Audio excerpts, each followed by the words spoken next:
حتى أهل البدع والأهواء، أهل البدع العقائدية وأهل البدع السياسية.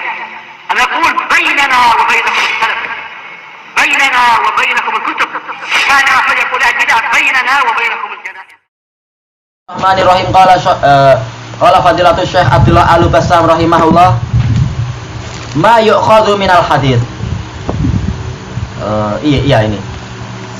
Apa faedah yang bisa kita ambil dari hadis ini? Yang pertama, wujubul istingsyak, bahwasanya istingsyak itu wajib. Wal istingsar, demikian pula dia wajib sesuai dengan dohir dari hadis tersebut. Qala Nawawi rahimahullah fihi dalalatun zahirah. Di sini ada dalil yang jelas atau penunjukan yang jelas ala annal istingsar ghairu al istingsyak. Istingsar memang bukan istingsyak, tetapi apa? Datang setelah istingsyak. Yang kedua, annal anfa minal wajh fil wudu, bahwasanya hidung bagian dari wajah di dalam wudu. Memang permukaan hidung itu bagian dari wudu sehingga harus dicuci. Adapun untuk minkhar, yaitu lubang hidung bagian dalam salurannya, itu dia apa? Dia tidak masuk dalam wajah, tapi memang tetap wajib untuk dicuci. Hanya saja dia yang rajih bukan masuk dalam apa itu? Bukan masuk di dalam apa ya? Di dalam masalah rukun. Dia bukan rukun wudu, tapi termasuk dalam wajibatul wudu. Itu yang rajih. Sekarang mana dalil yang menunjukkan bahwasanya kewajiban istingsyak tadi tidak sampai derajat rukun? Hadisnya hadis Muhajir bin Qunfud, yang mana Rasulullah SAW dalam hadis yang sahih itu mengatakan apa? Wa balik fil istingsyak illa antakuna shaima. Bersungguh-sungguhlah engkau itu untuk istingsyak kecuali kalau engkau itu apa? Puasa. Berarti kalau tidak puasa, berarti kalau dia puasa tidak perlu bersungguh-sungguh di dalam apa? Di dalam istingsyak. Ini menunjukkan bahwasanya istingsyak itu wajib tetapi tidak sampai rukun. Karena apa? Seandainya dia itu rukun, sama saja dia puasa ataupun tidak puasa, dia harus tetap istingsyak sebagaimana yang disyariatkan, harus menghirup air sebagaimana yang disyariatkan dengan sungguh-sungguh untuk mencuci min kharain. Ini kata para ulama menunjukkan bahwasanya mencuci min kharain, yaitu dua saluran hidung, itu wajib tetapi tidak sampai derajat apa? Tidak sampai derajat rukun. Yang lain mengatakan bahkan ini jumhur mengatakan dia mustahab saja. Baik. Kemudian akhdhan min hadzal hadis, dalam rangka kita mengambil hadis ini, yaitu hadis apa itu? Idza tawadda'tum, apa itu? Faj'alu idza tawadda'atukum falyaj'alu fi anfihi ma'an. Ini perintah. Cuma digabungkan dengan ayat, kata beliau di sini, faghsilu wujuhakum. Berarti apa? Hidung itu bagian dari wajah, berarti mencuci min kharain itu adalah apa? Rukun. Tapi yang rajih dia bukan sampai rukun, hanya saja wajib. Kemudian yang ketiga, masyru'iyatul itar, disyariatkannya berwitir. Apa maksudnya witir di sini? Yaitu ganjil. Liman istanja bil hijarah, bagi orang yang istinja dengan batu. Qala al-Majid fil Muntaqa, Majiduddin Abdul Barakat, siapa namanya itu? Dia kakek, dia atuk Syekhul Islam, yaitu Abdus Salam. Dia dijuluki sebagai apa? Sebagai A'immatul Hanabilah. Bahkan saking hebatnya ilmu beliau, dijadikan apa? Mereka mengatakan seakan-akan ilmu fikih itu seperti besi yang lentur di tangan Nabi Daud. Untuk beliau memang luar biasa ilmu sang kakek ini. Muntaka maksudnya adalah apa itu? Muntakal akhbar. Wa huwa mahmulun ala annal qata' ala witrin sunnah. Ini dibawa kepada bahwasanya kita menghentikan istijmar tadi dalam keadaan ganjil, qata' menghentikan, itu adalah sunnah fi mazada ala salas, yaitu kalau dia lebih dari 3 maka dia ini mustahab. Yang wajib 3.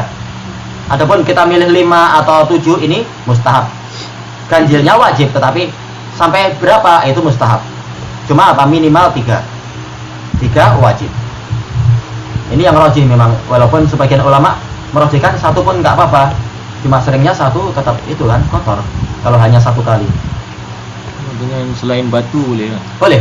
Selain batu boleh, sebagaimana dijelaskan oleh Ibnu Qudamah rahimahullahu taala. Hanya saja Rasulullah mengatakan batu itu karena apa? Fil ghalib biar mudah. Karena yang muktabar bukan masalah batunya, tetapi apa? Al-inqa, kemampuan untuk apa? Mensucikan, untuk membersihkan. Nanti akan disebutkan hadisnya itu, yang mana Rasulullah SAW melarang kita istijmar. Ketika mengatakan istijmar dengan batu, melarang kita istijmar dengan apa? Istijmar dengan rausah, dengan kotoran binatang, ataupun dengan apa? Dengan azm, dengan tulang. Ini menunjukkan apa? Bahwasanya batu ini tidak wajib. Tapi apa? Terserah pakai apapun selain apa? Yang penting jangan dengan tulang ataupun dengan kotoran yang kering. Menunjukkan yang lain pun boleh. Yang penting dia bisa untuk inqa, untuk mensucikan. Jadi kata para ulama boleh dengan kayu, boleh juga dengan apa? Dengan daun-daun yang kasar, boleh juga dengan khirat kata mereka, dengan kain boleh. Karena semuanya fungsinya sama dengan apa? Dengan batu untuk mensucikan. Kalau dengan kaca boleh tak? Kaca terlalu licin, nanti jangan-jangan juga luka lagi. Nah itu nggak boleh. Kalau dengan gigi, kata para ulama nggak boleh dengan gigi. Karena gigi itu bagian dari tulang. Nah, ketika dulu anak bilang dengan gigi nggak boleh, nah, sebagian ustadz tertawa. Iya, gigi siapa sebesar apa giginya? Sebesar gajah. Ya yang terlalu kecil lah. Habis berapa gigi nanti? Kita cabuti gigi orang. Nggak boleh, memang nggak boleh karena dia gigi itu bagian dari tulang. Nggak boleh. Yang penting dia itu bisa untuk apa? Mensucikan. Terserah dia benda apapun yang kasar dan ya seperti itu.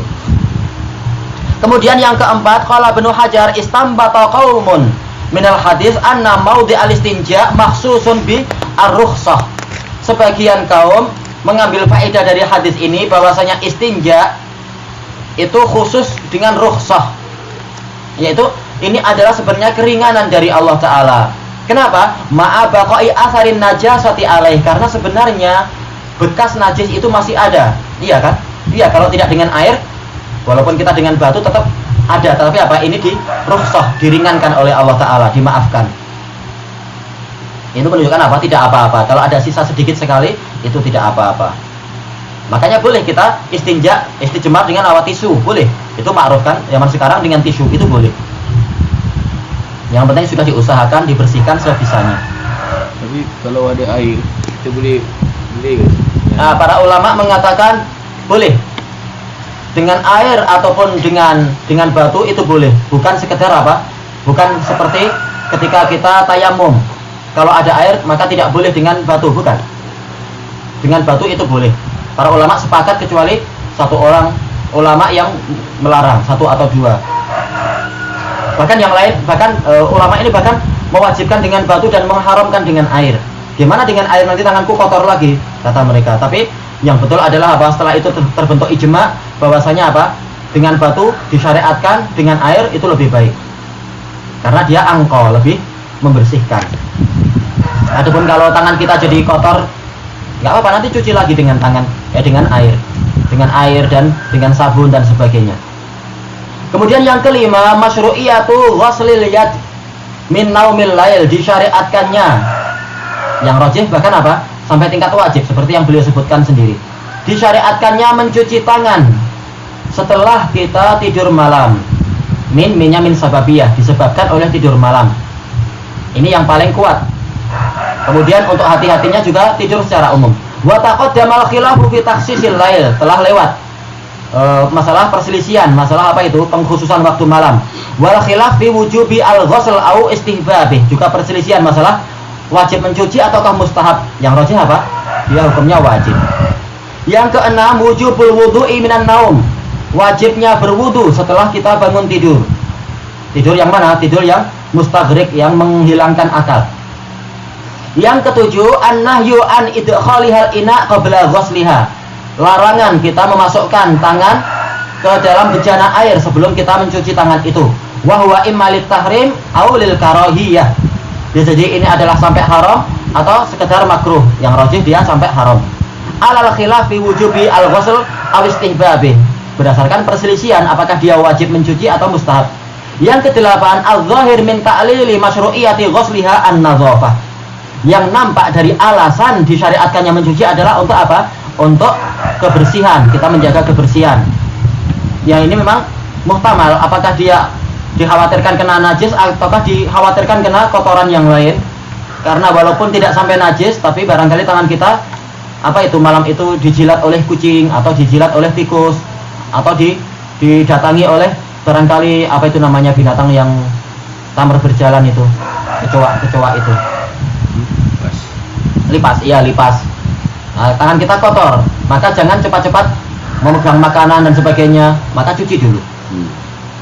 Walakinnal hukma lil ghalib, tetapi hukum itu berlaku untuk sesuatu yang sifatnya dominan, dan seringnya apa yang dominan dalam pembahasan syariat masalah najis, bukan masalah kebersihan semata. Fa yusra'u wasluha, maka disyariatkan dia itu dicuci walau hafidhaha bikis, walaupun dia itu sudah dijaga dengan plastik. Wa nahwi dzalik, dan yang seperti itu. Karena sebagian ulama mengatakan bagaimana kalau tangan kita itu kita ikat kuat-kuat dengan apa? Dengan tali di atas. Sudah kita tahulah sepanjang malam tangan kita di atas terus. Maka tangan kita nggak akan kemana-mana. Iya memang secara akal nggak kemana-mana, tapi jangan-jangan lipasnya naik. Ayo, kita nggak tahu. Atau dia itu dimasukkan dalam kis, memang ini kemungkinan lebih kuat. Tetapi kita tidak tahu apa yang terjadi. Sebaiknya kita jalankan syariat Rasulullah. Karena kita mimpi aja sering kita tidur sering diganggu jin. Mungkin aja tangan kita dibawa kemana-mana, atau tanpa kita sadari jinnya melepaskan kisnya, kemudian mengotori tangan kita, kemudian masukkan kis lagi, namanya jin. Kita tidak tahu jin-jin yang nakal. Maka yang selamat adalah kita ikuti syariat Rasulullah tanpa memakai akal kita. Akal kita sudah tidak jalan ketika kita tidur. Jangan memenangkan akal dibandingkan dengan hadis. Baik, yang terakhir yang ke-9, qauluhu wa idza stayqat, apabila dia bangun, yaitu ketika dia sudah sadar. Dhahiruhu annahu hadisun wahid, nampaknya dia adalah satu hadis, bukan hadis yang diputus-putus. Kama fil Bukhari, faqad ja'alahuma hadisan wahida. Bukhari menjadikan ini sebagai satu hadis. Litikhadi sanadihima, karena sanadnya satu. Lakinnahuma fil Muwatta wa inda Muslim hadisan. Tetapi untuk di Muwatta Malik dan Sahih Muslim dia itu jadi dua hadis. Sebenarnya dia satu hadis. Baik, ilahuna wallahu taala a'lam. Subhanakallahumma wa bihamdika la ilaha illa anta astaghfiruka wa atubu ilaik. Walhamdulillahirabbil alamin.